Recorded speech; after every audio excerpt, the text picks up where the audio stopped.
अस्सलाम वालेकुम मोअज़्ज़िज़ नाज़रीन गिरामी। आज की इस वीडियो में आयुष भाई जो कि मुसलमान हो चुके हैं और मोहम्मद अली इनका नाम है, सवालात की बौछार है।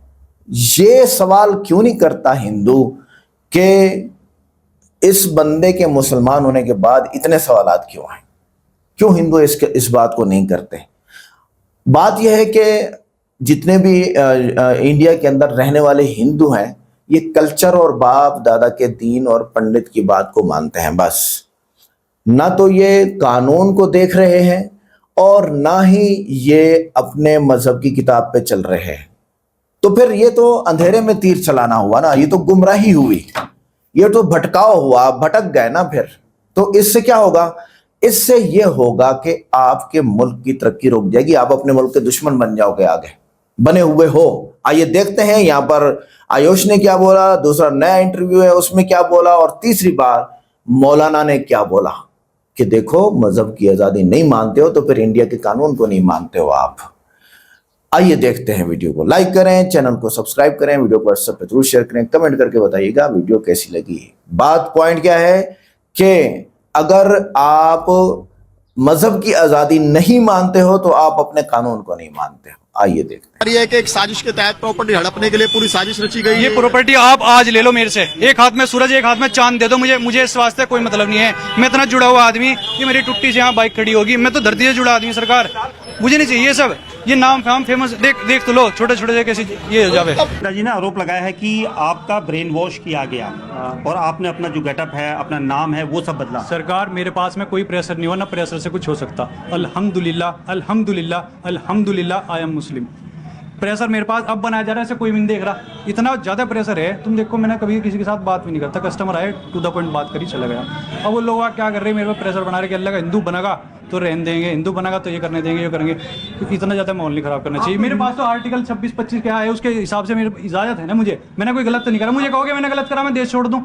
आपका परिवार तो आरोप लगा रहा है क्योंकि आपने बताया कि आप मुस्लिम आप बोल रहे हो कि, लेकिन आप हिंदू परिवार में रह रहे, हिंदू परिवार में आपने जन्म लिया। फिर उनका परिवार का, आपके परिवार का यही कहना है कि आपको जबरन धर्मांतरण में धकेला गया, आपका ब्रेन वॉश किया गया।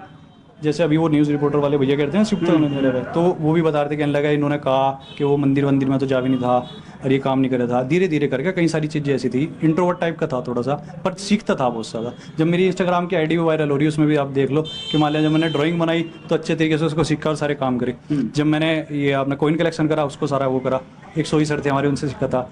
और काम करे, स्टैम्प कलेक्शन करा, उसको ऐसे ही सीखा। उसके बाद में जब मैं दीन धीरे धीरे सीखने लगा, समझ आई, लोगों से मिला जुला, तो उन्होंने पक्की ना पक्की हाथ वाथ धोने का, जैसे डॉक्टर हाथ धोते हैं देखा कि नमाज में तो ऐसे ही हाथ धोएं, डॉक्टर ने तो बाद में धोने शुरू करे।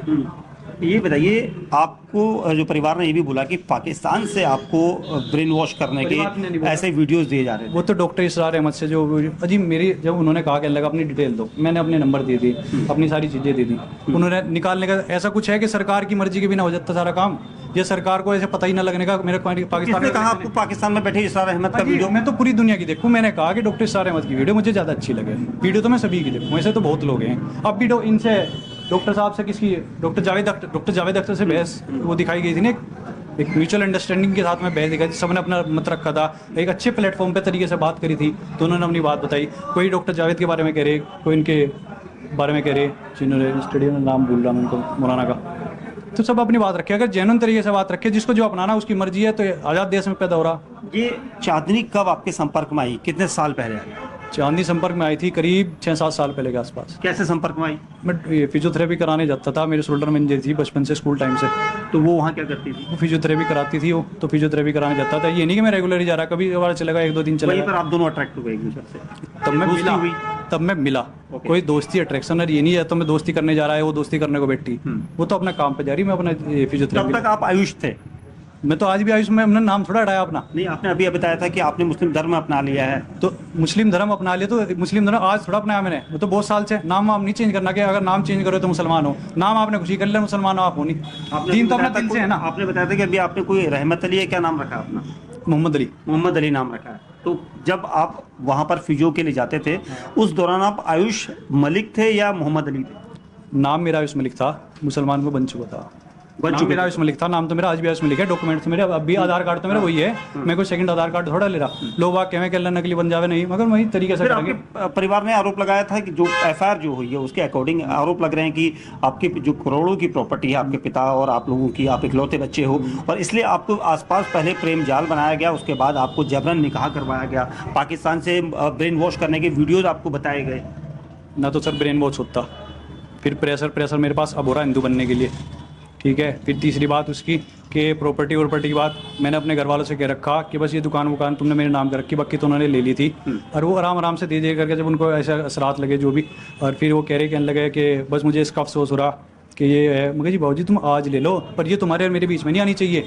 अगर हम गरीब होते तब भी तो हम रहते, और हमारे पास इससे कहीं गुना पैसा होता तब भी तो हम रहते, पर पैसा बाप बेटे के बीच में नहीं आना चाहिए। ये दुनिया या कोई भी चीज़, ये कोई बाप बेटे का माँ बाप का औलाद का बहुत अलग रिश्ता है, पर माँ बाप भी मेरे परिवार है, मैंने जिससे निकाह करा वो भी मेरा परिवार है। तो आपने अपने घर में रखा था उसे, चांदनी को? नहीं, घर वालों से तो अब बात करी थी मैंने। निकाह कब हुआ था आपको और कहाँ हुआ था? निकाह मेरा मस्जिद में हुआ था करीब 4 साल पहले। कहाँ पर? निकाह मेरा हुआ था मस्जिद के पास में, कोई मकान था वहाँ पे। मस्जिद कहाँ, दिल्ली या यहाँ? दिल्ली के करीब थी। दिल्ली के करीब। वहाँ कौन लेकर गया था आपको? खुद से गया था मैं, ढूंढता हुआ गया था, अलग अलग जगह, कोई मौलवी तैयार नहीं हो रहे थे कि निकाह तो कराने चांदनी को। भी थी आपके साथ तब? हाँ नहीं, पहले तो मैं ही गया था। हाँ। पहले मैं ही गया था कि भाई निकाह करवाने को, कि कोई मौलवी मिल जाए, कभी कहीं जा रहा कभी कहीं जा रहा, कोई मौलवी तैयार नहीं होता निकाह पढ़वाने को। कहने लगे भाई पहले वो फला कागज लेगा, आधार कार्ड लेगा, ये लेगा वो लेगा, क्योंकि ऐसा ना मौलवी के ऊपर बात आ जावे। कभी उन्होंने, क्योंकि कई लोग ऐसा करे भी, और उनकी भी गलती नहीं है थोड़ी सी, मैं बताऊँ आपको, कई लोग ऐसा करे भी, मिसयूज करे उस चीज़ का। लड़का लड़की को फंसा लेवे कि मैं मुसलमान बन गया, इसके बाद में अपना मतलब निकला अपने घर को, ठीक है ना। आप जब वहाँ निकाह करवाने के लिए गए थे तो क्या आपके परिवार के लोग आपके साथ थे? नहीं थे? मैं परिवार वालों तो अब बताया मैंने। तब आपने बताया नहीं था कि आप चांदनी से निकाह करने जा रहे हैं? नहीं, मैंने तो अब बताया। चांदनी का पूरा परिवार वहाँ मौजूद था? अजी नहीं, चांदनी का परिवार कहाँ मौजूद था। वे थे मौलवी साहब के दोस्त थे, जैसे वली के हिसाब से चाहिए। बल्कि लड़का लड़की अगर बालिग हैं इस्लाम के हिसाब से, दुनिया के हिसाब से अगर बालिग हैं, इस्लाम के हिसाब से मेन ली तो शरीयत की बात बताऊँ तो उसमें आपका निकाह हो सकता है, एक इमाम के अंडर गाइडेंस के अंदर, कि आपका निकाह हो सकता है। तो हमारा निकाह हो गया था उसमें। 4 साल पहले आपका निकाह हुआ? 4 साल पहले मेरा निकाह हुआ। तो 4 साल में आप अपनी पत्नी, जिसे आप अपनी पत्नी चांदनी को अपनी पत्नी बता रहे हैं, यहाँ घर में कितनी बार लाए? यहाँ घर में कहाँ लाया सर जी, उन्होंने इजाज़त ही नहीं दी घर वालों ने। फिर कैसे निकाह मान लिया आपने कि आप अपनी पत्नी के साथ तो आप रह ही नहीं रहते? रहना जरूरी नहीं है, मेरे पास तो निकाहनामा भी नहीं है। मुझे मौलवी साहब ने निकाहनामा भी नहीं दिया कि अल्लाह भाई माहौल खराब है, हम फंस जाएंगे, हमारी मस्जिद फंस जाएगी। तो इसका मतलब तो ये है कि आपके परिवार सही कह रहे हैं, आपके पिता की ब्रेन वॉश किया गया आपका? नहीं, सुनो मेरी बात तो सुनो। आपने जो बात करी है आप ब्रेन वॉश पे ला रहे हो उसको। मैं कह रहा कि हमारा निकाह हुआ, निकाहनामा मुझे नहीं मिला, हमारा निकाह हो गया, हम निकाह में जुड़ गए। इस्लाम जो है, दीन जो है, वो सारा दिलों का जहन का मामला है और पक्का हमारा आखिरत का मामला है। असल मामला है जैसे बताया नियम कानून शरीयत के हिसाब से कि मेरा निकाह हो चुका। अब उसमें अगर भाई किसी ने मेरा आधार कार्ड फाड़ दिया, इसका मतलब ये तो नहीं मेरा आधार कार्ड नहीं है या मेरा आधार नंबर नहीं है। अगर मेरा निकाहनामा फाड़ दिया, मेरे पास निकाहनामा नहीं, इसका मतलब ये तो नहीं कि मेरा निकाह नहीं हो रखा। हमारा निकाह हुआ, निकाह करने से आदमी सबर आवे, आदमी गलत चीज़ों से, दूसरी लड़कियों से उससे बचे। मान लिया मुझे कोई दिक्कत आई, उतार चढ़ाव हुए, कुछ बात करनी, मगर यार ज़िंदगी में पता नहीं क्या चल रहा, लोग फला बात करें। जब आप दीन के रास्ते पे चलो ना, वो लोग बहुत टेस्ट करें, बहुत जज करें, बहुत आपको अलग तरीके से देखें। चांदनी जिम ट्रेनर भी थी जहां आप जिम जाते थे? मैं ना तो जिम में ऐसे कोई रेगुलर गोइंग है, मेरा ऊपर जिम है, पहली तो बात ये। इससे अलग मेरा पहला वहाँ जिम था, वही सामान मैं फिर यहाँ लिया था। फिर दूसरी बात, जिम में कभी कभार मैं चला जाता हूँ, पर ऐसा कोई रेगुलर गोइंग नहीं हूँ। फिर तीसरी बात, जब वो जिम में थी, जिस ट्रेनर उसमें जिम में पर्टिकुलर जिसमें भी, तो उसमें मैं नहीं गया उस दौरान। फिर दूसरी बात, लड़कियों का टाइमिंग अलग होता है। उसका भाई आपकी मेडिकल शॉप में काम करता था? कभी नहीं रहा। कहते थे कि यही काम करता था? 18-20 साल का लड़का, भी बता रहे सीनियर है, पता नहीं क्या है, दुकान में कभी चढ़ा भी नहीं। वो काम करना, कस्टमर भी नहीं आता, वो काम करना तो दोस्त की बात। राहत कुरैशी जानते हो? राहत कुरैशी कौन है राहत कुरैशी? ना जानते? राहिल कुरैशी सिस्टर है, उनकी साली साहिबा है हमारी, छोटी है हमारी। तो क्या करती है? वो कभी कभार ट्रेनिंग कराती थी, वही ट्रेनर टाइप में थी, दोनों सिस्टर उसी जिम में। बस तो छोड़ दिया था उसने, अब थोड़ा ट्रेनर है वो। अच्छा, वो राहिल ट्रेनर है? नहीं अब नहीं है, हाँ। तब थी वो, तब थी। कुछ टाइम करा उसने, फिर छोड़ देता। तो आप देखिए, लव जिहाद के खिलाफ ऑलरेडी मैं कई बार बोल चुका हूं और लव जिहाद से हमारा हमेशा नुकसान हुआ है। मैं फोर्सफुल्ली किसी भी धर्म के लोगों को, मैं किसी की बात कर रहा हूं, हिंदू मुस्लिम नहीं, फोर्सफुल्ली कोई हिंदू मुसलमान को जबरदस्ती हिंदू ना बनाए, फोर्सफुल्ली कोई मुसलमान हिंदू को मुसलमान ना बनाए। अगर वो फोर्सफुली बनाता है तो कानूनन जुर्म है, सामाजिक भी जुर्म है, उसको अपराध की श्रेणी में रखा जाएगा, उस पर कानूनी कार्रवाई की जाएगी। लेकिन स्वेच्छा से अगर कोई धर्म कोई बदलता है तो फिर जितेंद्र नारायण त्यागी को जिन लोगों ने हिंदू बनाया उस पर मुकदमा करेंगे आप? जिन लोगों ने शुद्धिकरण किया, गौमूत्र पिलाया, उनके साथ धोखा हुआ है, उनके माइंड को वाश किया गया, जो आप आरोप लगा सकते हो मैं नहीं लगा सकता हूं। उनको जो है ये डासना वाले ने डरा धमका के कर लिया है, कुछ भी कह सकते हो। मैं जान रहा हूँ खुद की है, लेकिन जो बात आप कह रहे हैं वो हम भी कह सकते हैं ना। तो आयुष मलिक भी तो स्वीकार रहा कि मैं स्वेच्छा से हुआ हूँ जी। 8 साल पहले मैं इस्लाम धर्म स्वीकार कर चुका हूँ, इतनी लंबी दाढ़ी हो चुकी है, नमाज पढ़ रहा हूँ। आप आरोप लगा रहे थे पहले कि दौलत की लालच में ये रचा गया, वो तो दौलत को थूक रहा, वो कह रहा सब कुछ ले लो, हमारे एक हाथ पर सूरज और एक हाथ पर चांद भी रख दोगे तो हम धर्म नहीं बदलेंगे। उसके बाद भी बदलाया जा रहा, ये आपत्ति का मामला है। के बाद भी उस पर फोर्स किया जा रहा, उसको पुलिस की घेराबंदी में रखा जा रहा, ये आपत्ति की बात। और उसके वाइफ और उसके ससुर को गिरफ्तार कर लिया गया, किस जुर्म में गिरफ्तार किया गया, ये एक मुद्दा। लेकिन टीवी में चल रहा पाकिस्तानी मौलाना के संपर्क में था आयुष।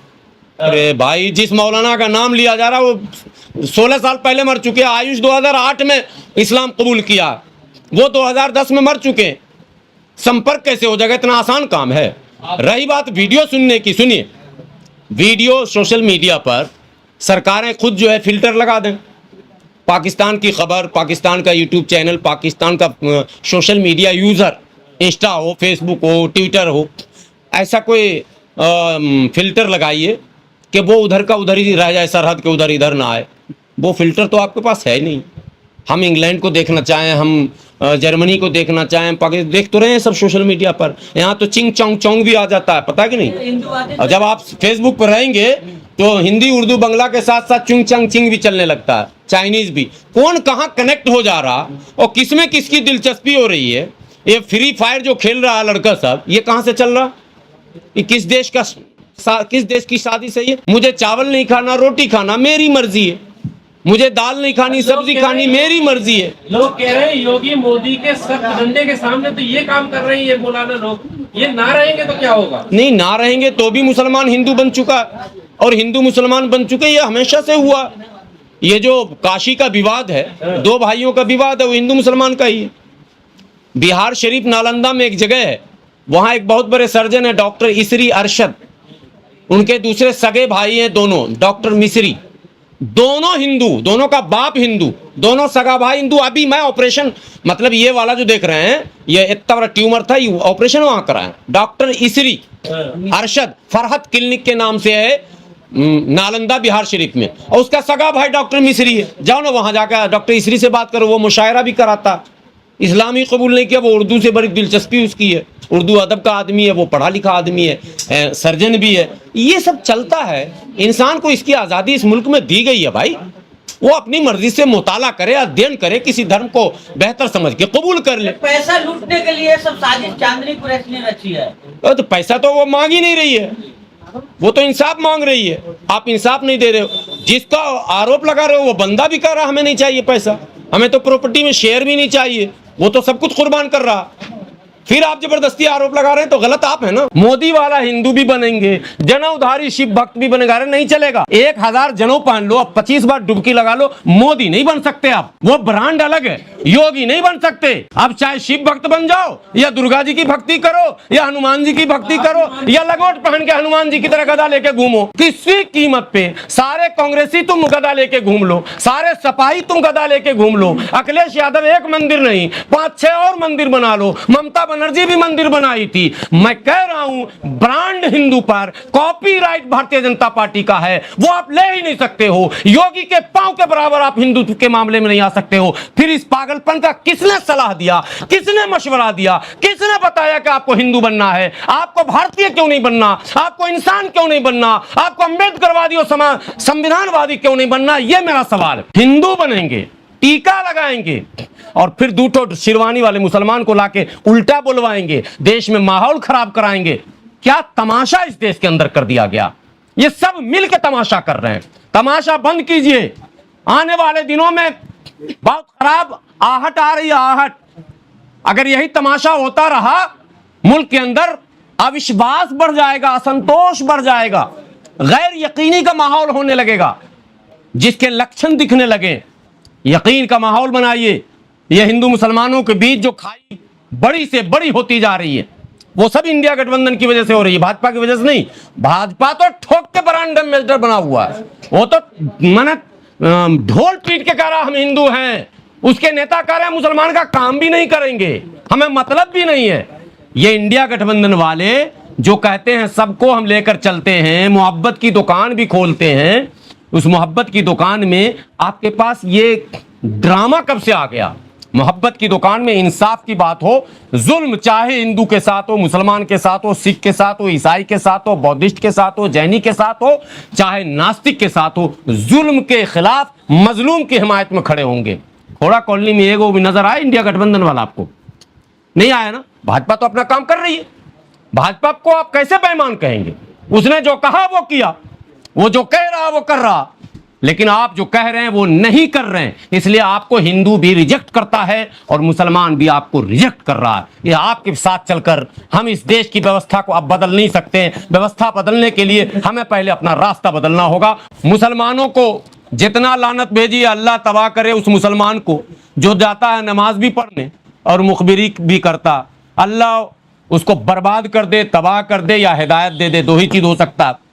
तुम मस्जिद में नमाज पढ़ने जाता है, तुम्हें पता नहीं कि मस्जिद कमेटी ईद मिलादुन नबी पर जब जुलूस का इनेकाद करती है, जुलूस का आयोजन करती है, तो जो सामग्री जुलूस के होते हैं वो झंडे, जो इस्लामी झंडे होते हैं, और आई लव मोहम्मद का पिछले साल जो टर्म वो चला था ट्रेंडिंग, तो वो भी लोगों ने बनाया था ईद मिलादुन नबी के मौके पर।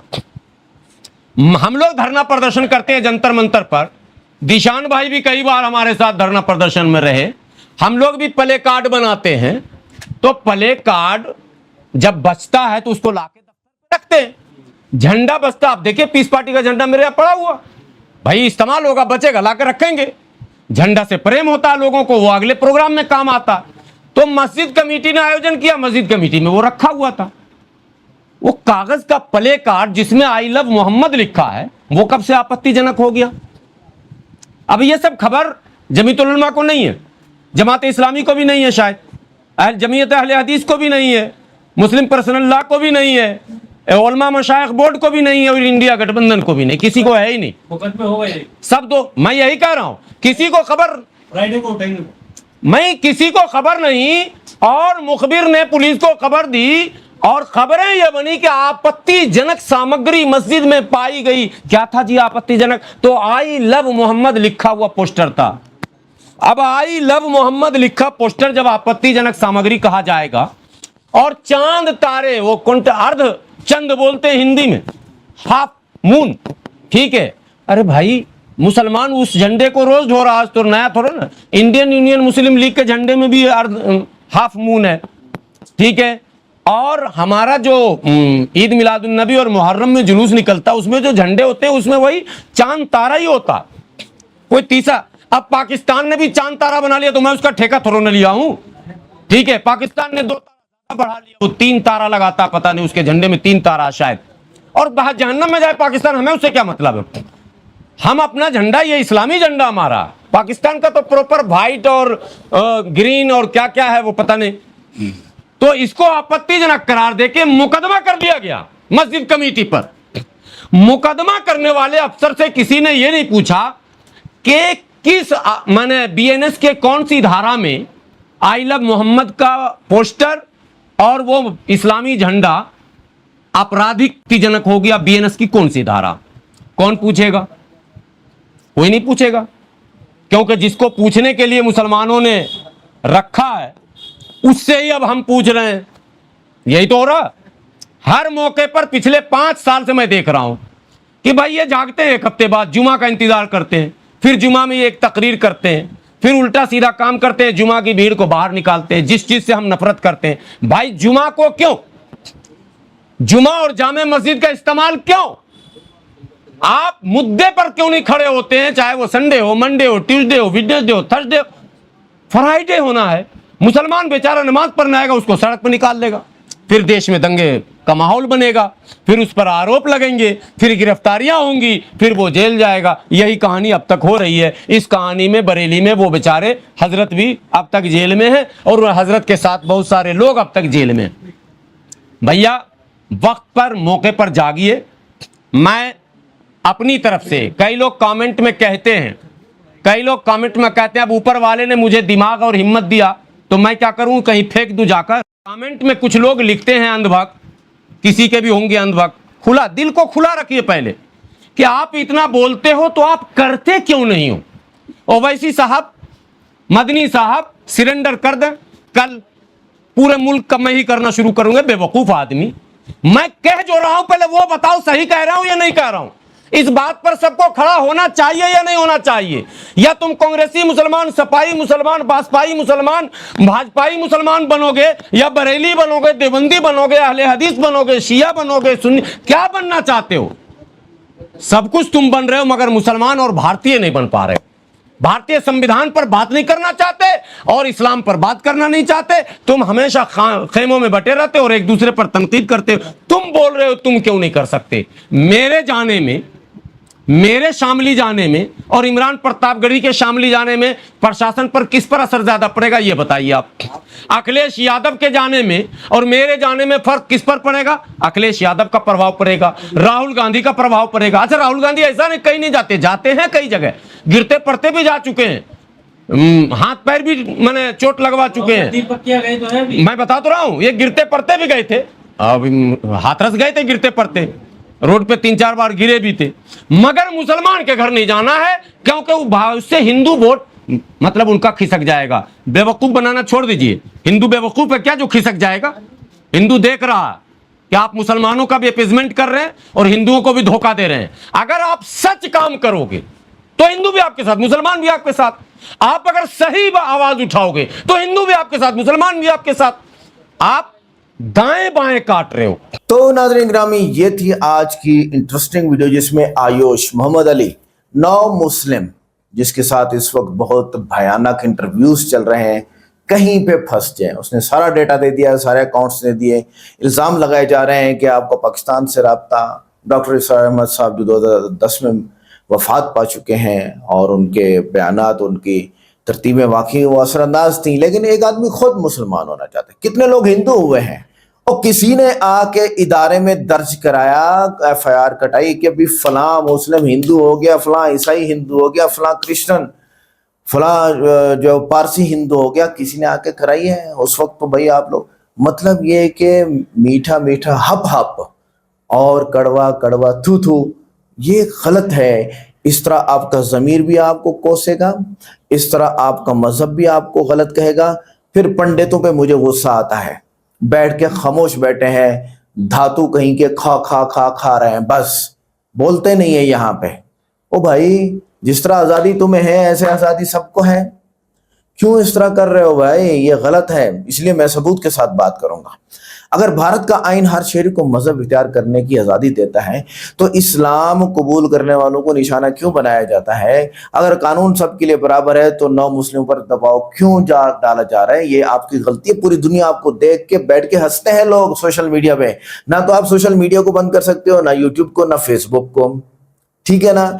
और ना ही आप लोग ये कर सकते हो कि संविधान बदलवा लो, नहीं कर सकते हो आप, क्योंकि कानून बदलने वालों के लिए फिर जो परेशानियां हैं उनका अंदाजा आपको नहीं है। ये याद रखिएगा, फिर तो उनके लिए बड़ी परेशानियां आ जाएंगी। किसी दिन मैं इस पे वीडियो बनाऊंगा, आपको बताऊंगा इंशाल्लाह। अगर एक बालिग औरत या मर्द अपनी मर्जी से इस्लाम कबूल करता है तो उसके फैसले का एहतराम होना चाहिए तुम्हें। ये उसका अपना फैसला है। कोई इंजीनियर बन रहा है उसका फैसला है, कोई फौजी बन रहा है उसका फैसला है, कोई हिंदू बन रहा है ये उसका फैसला है, कोई मुस्लिम बन रहा है ये उसका फैसला है। मत करो यार, इतना वो कर दिया कि मुझे तकलीफ हो रही है। तो वापस हिंदू बनो, आईनी आज़ादी के खिलाफ रवैया समझा जाएगा। ये आप अपने कानून की मुखालफत कर रहे हैं, याद रखिएगा। अगली बात, अगर आप खुद आइन की मजहबी आज़ादी के शिक को तस्लीम करते हैं तो फिर इस्लाम कबूल करने वाले अफराद के फैसले को कबूल क्यों नहीं करते हो। क्या आज़ादी सिर्फ एक तरफ लिए जाती है, एक आदमी की तरफ एक तरफ आज़ादी है, बाकी सबकी किसी की आज़ादी नहीं है। 75 साल से जब से इंडिया आज़ाद हुआ है तब से हिंदू तुम्हारे कानून के मुताबिक चल रहे हैं, अपना मुस्लिम तब से मुस्लिम आपके कानून के मुताबिक चल रहे हैं। और अब आप लोग यानी कि समझ ही नहीं आ रहे कि आप कहीं पे आप खड़े ही नहीं होते हो तो आप खुद बदनाम हो रहे हो। अगर कोई शख्स अपनी तहकीक के बाद इस्लाम कबूल करता है तो आप उसे दबाव दोबारा हिंदू बनाने पर क्यों इसरार करते हैं? इस इसरार की असल वजह क्या है, जरा बताइए ना आप, क्या वजह है? भाई आप अपने घर में बैठे हो, वो अपने घर में बैठे हैं, आप अपने घर में खाते हो, वो अपने घर में खाता है। अगर रहन सहन रहते हैं तो यही तो एक बाग के फूलों का कमाल होता है। मतलब आपकी बातों में तजाद है, मत करो यार। अच्छा आगे, आपके मजहबी नजरियात में कहाँ लिखा है कि किसी बालिग इंसान को उसके मुंतखब करदा मजहब से वापस लाना जरूरी है? इसकी वाज़ेह दलील पेश करनी चाहिए ना, वाज़ेह सबूत पेश करो। नहीं जी तुम वापस हिंदू बनोगे, रहने नहीं देंगे, खाने नहीं देंगे, फला नहीं करने देंगे, और उठा के उसके ससुर और बीवी को थाने में डाल दिया कि यार क्या कर रहे हो।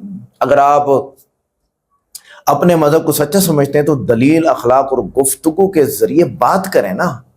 ये फार्मूला है यार, हर इंसान का ड्राइवर उसका दिमाग है, और वो जिस चीज की सर्च करता है, कोशिश करता है, उसको वो मिलता है। आप का जो जहन है, अगर आप किसी को वापस हिंदू बनाना चाहते तो उसे कायल करो ना, उसका जहन बनाओ ना। दबाव, धमकी और समाजी बाइकाट के जरिए नहीं करो भाई, ये गलत है। इससे आप पूरी दुनिया में रुस्वा हो जाएंगे। 9 मुस्लिमों से ये पूछा जाता है कि उन्होंने इस्लाम क्यों कबूल किया, मगर ये सवाल कम ही उठता है कि इन्हें कबूल इस्लाम के बाद मुश्किलात का सामना क्यों करना पड़ता है। बहुत लॉजिकल जवाब है ये आप हज़रात के लिए, ठीक है। क्या 9 मुस्लिमों से पूछा जाए कि आपने इस्लाम कबूल किया, ये तो बरसात होगी सवालों की। कोई किसी हिंदू ने यह कहा कि भी इस्लाम लाने के बाद इतनी मुश्किलात क्यों, उसमें तो खुद हिंदू फंसता है। भाई मत करो, मेहरबानी करो। अगर कोई शख्स अपनी मर्जी से मजहब तब्दील करता है तो उसे गद्दार, लालची या मजबूर करार देना उसकी जाती आज़ादी पर सवाल उठाता है।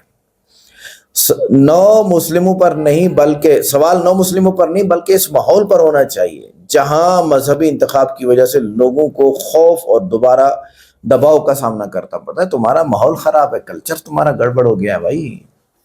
आप लोग फिल्में देख देख देख के ना एक ही रास्ते पर चल गए हो। ड्रामा इज द ड्रामा वो तो है ही झूठ। अगर आपको अपने मजहब की सच्चाई पर यकीन है तो फिर किसी के इस्लाम कबूल करने से खौफ क्यों पैदा होता है? उसको कायल करो ना, समझाओ उसको। क्या ये डर इस बात का है कि लोग तहकीक और मुताला के बाद अपने फैसले खुद करने लगेंगे? तो ये डर क्यों है आपको? उधर से आप कहते हो एजुकेशन, जब एजुकेशन के बाद जब वो अपने फैसले खुद करते हैं तो आप डर लगता है आपको। गलत है, ये बात समझ नहीं आती हमें। मजबूत अकायद दलील से मजबूत होते हैं, जबकि कमजोर एतमाद दबाव और पाबंदियों का सहारा लेते हैं। बस आप लोग बाप दादा के दीन पर चलते हो, आप लोग कल्चर से चलते हो, आप लोग कानून और मजहबी किताबों से नहीं चलते हो। ये साबित हो गया है। आगे जब मजहब की तब्दीली के मामला सियासी मफाद का हिस्सा बन जाए तो इंसाफ का तवाज़ुन मुतासर होने का खदशा पैदा होता है। रियासती इदारों की जिम्मेदारी है कि वो हर शहरी के आइनी हुकूक का तहफ़्फ़ुज़ करें, ख़ाह वो किसी भी मजहब से ताल्लुक़ रखता हो। अगर कानून की अलमदारी सबके लिए यकसा ना हो तो अक़लियतों और नौ मुस्लिमों में अदम तहफ़्फ़ुज़ का एहसास बढ़ता है, जिससे माशरती हम आहंगी मुतासर होती है। आज की वीडियो कैसी लगी? वीडियो को लाइक करें, चैनल को सब्सक्राइब करें, वीडियो को व्हाट्सएप पे जरूर शेयर करें, कमेंट करके बताइएगा वीडियो कैसी लगी। मिलते हैं नेक्स्ट वीडियो में। अस्सलाम वालेकुम।